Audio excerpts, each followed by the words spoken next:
Hey everybody, it's Carson Gourdie from Fox, Illinois, the Champaign sports anchor. I'm joined with my friend Jared Parker over in Pennsylvania. He covers the Penn State football team.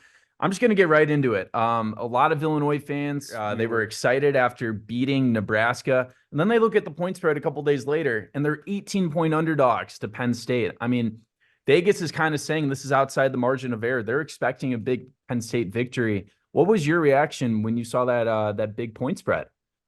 Well, Carson, thanks for having me. And I have to say, I was a little bit shocked to see that. Obviously, Penn State, very good team. They've looked good in the last couple weeks. I know last week they set the all-time record for offensive yardage, but I was shocked because Illinois, they played Kansas, underdog against Kansas, beat Kansas, and then to come into Nebraska and win like that, win in overtime, it shows that they're a team who has what it takes against the top dogs. So to see an 18-point spread, I wasn't surprised to see Penn State favored, of course, but 18 points is a lot, especially the way Illinois has been playing. And I wouldn't be surprised if Illinois covered that spread. It is like, just to put it into context, like if Penn State wins 31-14, they didn't cover. And that's still a huge victory. Yeah, I would just say that about Illinois. I mean, I thought they came out against Kansas. That was a game they were 6-point underdogs. They won.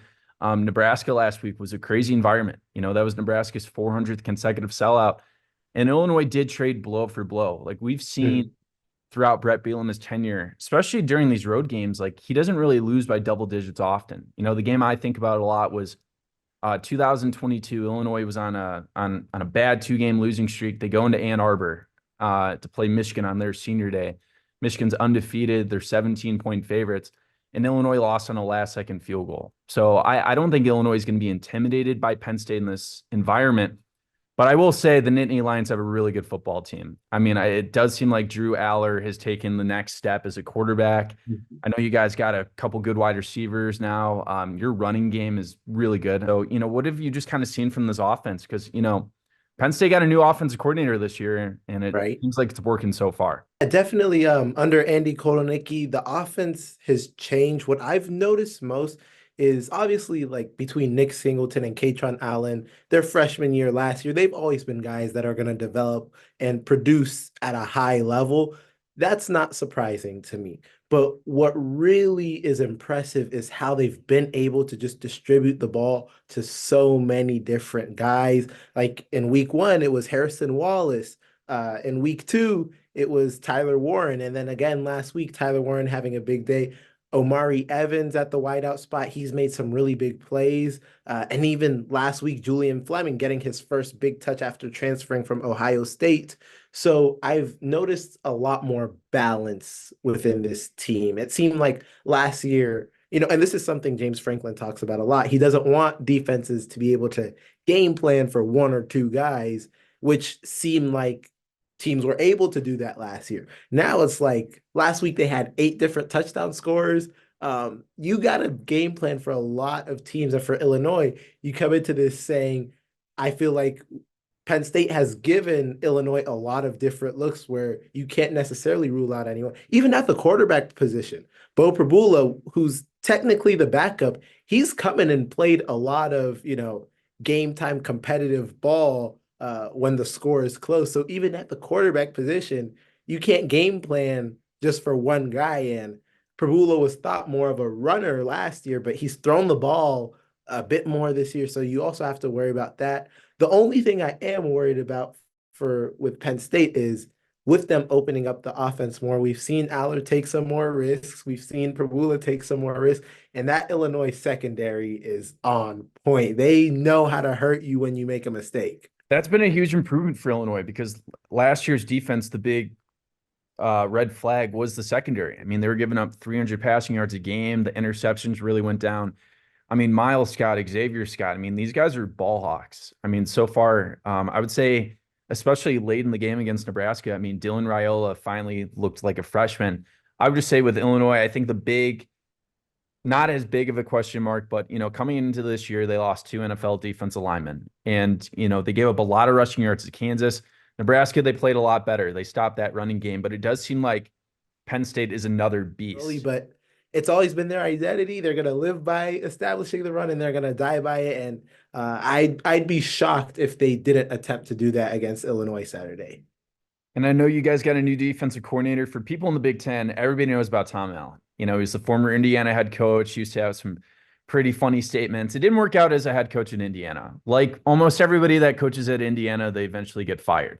But it does seem like he still knows defensive ball. Like, do you ever see him at like these media availabilities? Like, does he bring a certain energy to this defense? And just what do you like about that unit so far? Well, I could say as far as Allen, that guy, he's a quote machine. I mean, he's full of quotes. I love talking to him. Like he's never at a loss for words. He always has something to say. As far as like on the sidelines, what I see this last weekend, he called plays from the box. That was his first time doing that this season. First 2 weeks he was on the field. But even pregame, just the energy he brings, it's kind of continuing the tradition of Penn State having a great defense because the offense year in, year out has fluctuated, but we've always known the defense to be Penn State's selling point. If they're going to win, it's going to be by their defense. And he's brought a lot of energy. I will say the defense has looked a bit different at first. Like, I think with Bowling Green, it was a bit concerning because they put up some big plays, but then Bowling Green goes and plays Texas A&M, and it's like, okay, maybe we were wrong about Bowling Green, not Penn State. It could be that Bowling Green has a great team. But I like what I've seen so far. I like Abdul Carter at D line, coming off the edge instead of as a linebacker. I think he's had a little bit of growing pains just with penalties and whatnot, especially pre-snap penalties. But as he continues to grow, last week he was able to get a sack. I think he could be a serious risk there, especially when they start dropping him into coverage and just giving a bunch of different looks for opposing teams' offenses. So I could frankly doesn't like to say these things, but from my assumption, from what I evaluate, they are not sleeping at all. Already been underdogs twice and gotten it done. This is a bit of a step up, but it's like knowing the confidence this team has to have. You could argue they've had the best 4 weeks in college football right now. Knowing the confidence that team has, you can't possibly sleep on an Illinois team that looks like they do. And I think with some of James Franklin's comments, we definitely see he's not sleeping on them. No, Illinois is the only team in the country that can say they've beaten two ranked teams. I mean, that is something, this Illinois football program since 1994, they've had a lot of rough moments. I mean, Brett Bielema has definitely elevated the program to a different level. Going into the preseason, we always hear about every year Penn State has the big whiteout game, right? Like sometimes it's Ohio State, sometimes it's Iowa. Well, with this Big Ten schedule, it was weird because their Ohio State game is going to be big noon. So they had to pick somebody else. They took the Washington Huskies. I think in hindsight, maybe they do pick Illinois to be the whiteout game if they knew 2020 hindsight. And, James Franklin, this obviously got a lot of media buzz. He says they want whiteout energy, even though not everybody's going to wear white. And Brett Bielema said, whatever the hell that means. And that went all over social media. They think that Brett Bielema is being disrespectful. If you listen to the full comment, Brett Bielema goes on to say Penn State has great iconic uniforms, intelligent fans, great stadium.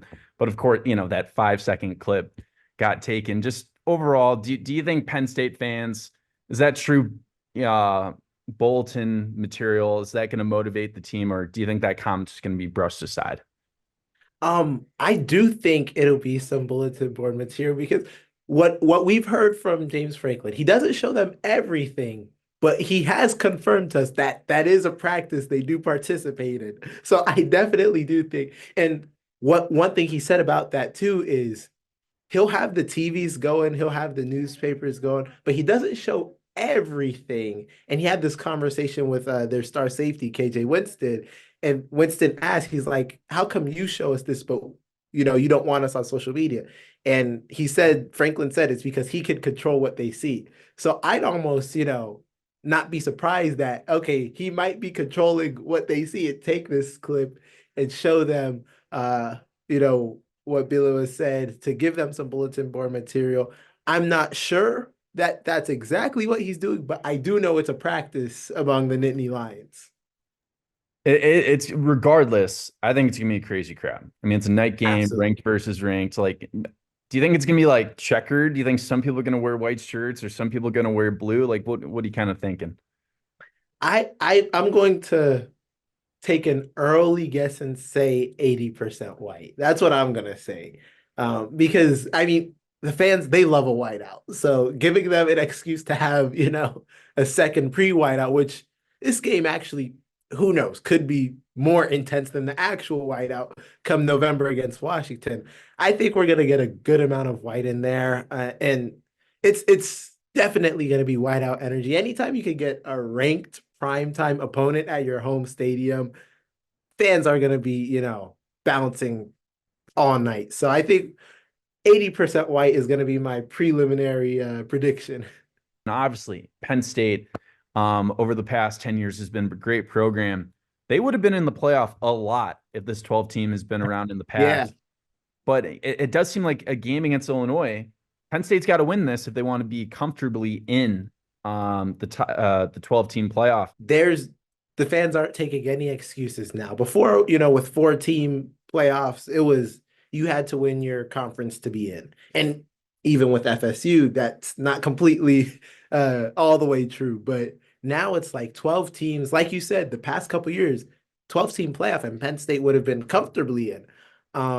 Now there's no excuse. And with a game like Illinois, you definitely have to win because they've only got Ohio State. They don't have Michigan this year.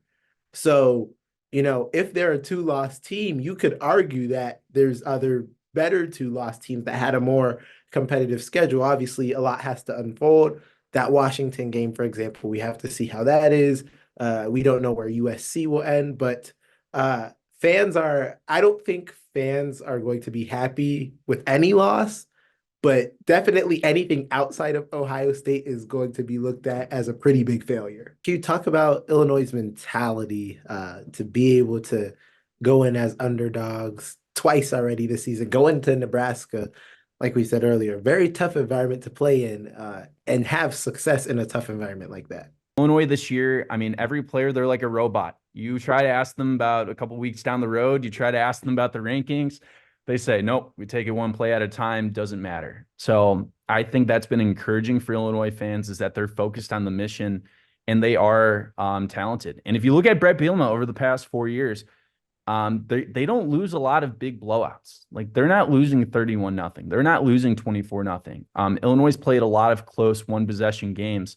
I brought it up to you earlier. In 2022, they came into undefeated Michigan, who was 11-0, and they lost in a last-second field goal.